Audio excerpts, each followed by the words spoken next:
Hello guys, അപ്പോൾ നമ്മളിന്ന് ഉയരങ്ങളിലേക്കൊരു യാത്ര, അർത്ഥവും പിന്നെ അതിൻ്റെ കുറച്ച് ചോദ്യവും എന്തൊക്കെ ഒരു ചെറിയ വൺ വേർഡ് ക്വസ്റ്റ്യൻസും ഇതൊന്ന് വായിച്ചും തരുകയാണ് ഞാൻ ഇന്നത്തെ വീഡിയോയിൽ.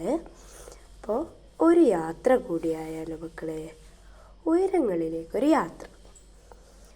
പ്രിയപ്പെട്ട മകനെ, ഞാൻ യാത്ര അവസാനിപ്പിച്ച് ഇവിടെ എത്തിയിരിക്കുകയാണ്. സമുദ്രനിരപ്പിൽ നിന്നും 7000-ഓളം അടി ഉയരത്തിലുള്ള കൊടൈക്കനാലിൽ കയറിപ്പോന്നത് പഴനിയിലെത്തിയത് മധുരയിൽ നിന്നും. പഴനിയിൽ നിന്ന് കൊടൈക്കനാലിലേക്കുള്ള യാത്ര ഉദ്യോഗജനമായിരുന്നു. അടുക്കടുമായി മലകളുടെ മടിത്തട്ടിലൂടെ ഒന്നിൽ നിന്ന് മറ്റൊന്നിലേക്ക് വളഞ്ഞു ചുറ്റിക്കയറുന്ന മലപ്പാതകൾക്ക് തൊട്ടുതാഴെ ചെങ്കുതായ താഴ്വരകളും കൊല്ലികളും. ബസ്സിലാണ് യാത്ര. ഈ മലമുകളിലേക്ക് തീവണ്ടിയില്ല. ഇവിടെ കയറി വരുന്നവർക്ക് അടുത്ത തീവണ്ടി ആപ്പീസ് കൊടൈക്കനാൽ റോഡാണ്. അവിടെ നിന്നും 75 കിലോമീറ്റർ അകലെയാണ് ഞാനിപ്പോൾ എത്തിയിരിക്കുന്നത്, കൊടൈക്കനാൽ എന്ന സുഖവാസ കേന്ദ്രം. അടുത്ത പേജ് വായിക്കാലോ. ബസ് ചുരം കയറി തുടങ്ങി. ഈ ഭാഗത്തും വളരുന്ന കാപ്പിച്ചെടികളും യൂക്കാലിപ്റ്റസും മരങ്ങളും ഇവയ്ക്കിടയിലൂടെ സ്ഫടികജലം ഒലിച്ചുതാഴുന്ന നീർച്ചാലുകളും താഴെ മടിക്കുമലകളുടെ വിള്ളലുകളുടെ കാണുന്ന ഹരിതഭാഗമായ നെൽപ്പാടങ്ങൾ, പാടങ്ങൾക്കിടയിൽ പാവകൾ പാർക്കുന്ന കുരകൾ, വിദൂര വീക്ഷണത്തിൽ കുരയാറ്റക്കുടകൾ പോലെ അല്ലെങ്കിൽ ചിത്തൽപുരകൾ പോലെ ഇഴഞ്ഞ് ബസ്സിനുള്ളിലിരുന്ന് വെള്ളയിലേക്ക് നോക്കിയപ്പോൾ ഞാൻ ഈ ഭൂമിയിൽ നിന്നും അകലുകയാണെന്ന് തോന്നി. ആകാശത്തേക്ക് ഉയരുകയാണെന്നും ഒരു വിമാനയാത്ര കണക്കെ. ബസ്സിൽ കണ്ണാടിപ്പലകയുള്ള ജനാലരികെയാണ് ഞാനിരിക്കുന്നത്. അതുകൊണ്ട് റോഡരികിലും താഴ്വരകളും കൊല്ലികളും അനായാസമായി കാണാം. തുടക്കത്തിൽ സുന്ദരം എന്ന് തോന്നിയെങ്കിലും ഡ്രൈവറുടെ ശ്രദ്ധ നൂലിഴ പിഴച്ചാൽ പൊടി പോലും അവശേഷിക്കാതെ അഗാധതയിൽ നിന്ന് വീണു ചാവേണ്ടവരുമല്ലോ എന്നോർത്താലപ്പോൾ മനസ്സ് കിടുകിടുത്തു. ഭയം എന്നെ കിഴക്കി. യാത്രക്കാരിൽ പലരും നേരമ്പോക്ക് പറയുകയും കുടുംബകാര്യം ചർച്ച ചെയ്യുകയുമാണ്. മലമുകളിലെ തോട്ടങ്ങളിൽ നിത്യവേലയ്ക്ക് പോകുന്ന കൂലിക്കാരാണ് അവർ. ഓതാരതെ സംസാരിക്കുകയും മുറുക്കിച്ചുവെപ്പിച്ച തൊണ്ണുകൾ കാട്ടി കുളിരെ ചിരിക്കുകയും ചെയ്യുന്നു.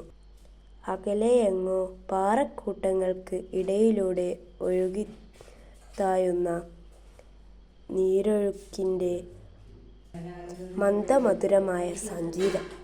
മരക്കൊമ്പുകൾക്കിടയിൽ ചിലങ്ക കിലുക്കുന്ന കുഞ്ഞിപ്പക്ഷികളുടെ കളകാനം. ഇത് രണ്ടു മാത്രമാണ് ബസ്സിൻ്റെ ഇരമ്പലിനോടൊപ്പം ഉരസിയൊഴുകുന്നത്. വേറെ ശബ്ദങ്ങൾ നേരം കഴിയുന്തോറും ചുരങ്ങളിൽ മഞ്ഞ് വീണു തുടങ്ങി. തണുപ്പിന് കനം വെച്ചും പാടത്തെ നെല്ലോലകളിലും തൊടികളിലും ധനുമാസത്തിൽ പുകയുതെ എത്തുന്ന മൂടലാണല്ലോ മഞ്ഞിനെക്കുറിച്ചുള്ള നിന്റെ സങ്കല്പം. എന്നാൽ ഇവിടെ അതല്ല. തൂവെള്ള നിറമൊഴുകുന്ന പക്ഷിക്കെട്ടുകൾ അരയന്ന പക്ഷികളെപ്പോലെ ചിറകുവച്ചിരിക്കുന്നു.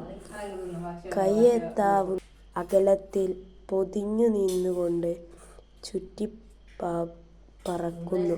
മുന്നിൽ പിന്നിൽ മീതെ കീഴെ ബസ്സിനു ചുറ്റും മഞ്ഞിൻ്റെ മേഘപടലം പൊതിഞ്ഞു മൂടിയപ്പോൾ കഴമില്ലാത്ത പാൽക്കടലിലൂടെ ബസ്സൊഴുകുകയാണെന്ന പ്രതീക്ഷയുള്ളവയായി ഏതോ സ്വപ്നലോകത്തിലൂടെ സഞ്ചരിക്കുകയാണെന്നും തോന്നി. മുന്നിലെ വിളക്ക് തെളിയിച്ചുകൊണ്ടാണ് ബസ് നീങ്ങുന്നത്. ഒരു കൊച്ചു വീടിൻ്റെ മുറ്റത്തോളം മാത്രമേ മുന്നിൽ ദൃശ്യമാകുന്നുള്ളൂ. മഞ്ഞിൻ്റെ കണ്ണാടിപ്പലകൾ മുഖം മറച്ചു നിൽക്കുന്നു. കണ്ണാടിപ്പലകയുടെ കൂട്ടിനടുക്കത്ത് ബസ്സിൻ്റെ ഇരമ്പൽ, കൂറ്റൻ കരിവണ്ടിൻ്റെ മുഴക്കം പോലെ ചെകിട പിടിക്കുന്ന തണുപ്പാണെങ്കിൽ അസഹ്യം. ഒട്ടിപ്പിടിച്ച കൂറ്റൻ അട്ടകളെപ്പോലെ ശൈത്യം കടിച്ചു കീറുന്ന ബസ് കൊടൈക്കനാൽ എത്തി. അപ്പോഴേക്കും പകൽ രാത്രിക്കു വേണ്ടി അരങ്ങൊഴിഞ്ഞു കൊടുത്തിരുന്നു. അപ്പോൾ കുറച്ചൊക്കെ മിസ്റ്റേക്ക് ഉണ്ടെങ്കിൽ നമ്മളിത് വായിച്ച് ഇതാക്കി. ഞാനും നിങ്ങളെപ്പോലെ 5ാം ക്ലാസ് കുട്ടി തന്നെയാണ് കേട്ടോ. പിന്നെ ഇതേ അടുത്തത് പദമറിഞ്ഞ്. പാഠഭാഗത്ത് വായിച്ച പുതിയ പദങ്ങൾ കണ്ടെത്തൂ. നിഘണ്ടു നോക്കി അർത്ഥം മനസ്സിലാക്കി കുറയ്ക്കുമല്ലോ. നമുക്ക് ആദ്യം ഇനി അർത്ഥം നോക്കാം.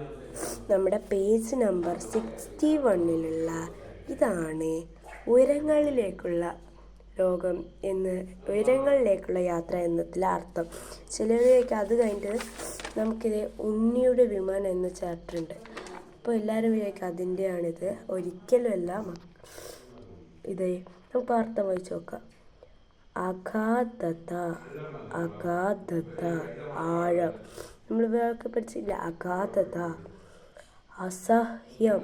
അസഹ്യം എന്താണ് ഇത്? സഹിക്കാൻ കഴിയാത്തത്. നെക്സ്റ്റ്, ആളുക, ജ്വലിക്കുക, ഇരമ്പം, മുഴക്കം. നമ്മൾ ഇതാണ് ഫസ്റ്റിന് വായിച്ചത്. ഫസ്റ്റ് പേജിൽ ഉദ്യഗജനകം, ഭയവും ആക്ഷേപവും ജനിപ്പിക്കുന്നത്. നോക്കുക, സൂക്ഷിച്ചു നോക്കുക. കണ്ണട്ട്, കണ്ണുറപ്പിച്ച്. കളഗാനം, മധുരമായ പാട്ട്. കവല, 3-4 റോഡുകൾ കൂടിച്ചേരുന്ന സ്ഥലം. കൂര, കുടിൽ, ചെറിയ പുര. കൊല്ലി, മലൈനടുക്ക്, ചിന്നിയ, ചിതറിയ. ചെങ്കുത്തായ, കുത്തനെയുള്ള. തൂവെള്ള, നല്ല വെള്ള. തോണ്, മോണ. ദൃശ്യം, കാഴ്ച. അപ്പം എല്ലാവർക്കും ബൈ. ലൈക്ക് ചെയ്യുക, സബ്സ്ക്രൈബ് ചെയ്യുക. ഇനിയൊരു വീഡിയോ ആയിട്ട് ഇനിയും കാണാം. അപ്പം എല്ലാവരും നല്ലോണം എക്സാമിനൊക്കെ പ്രിപ്പയർ ചെയ്തോ. ബൈ.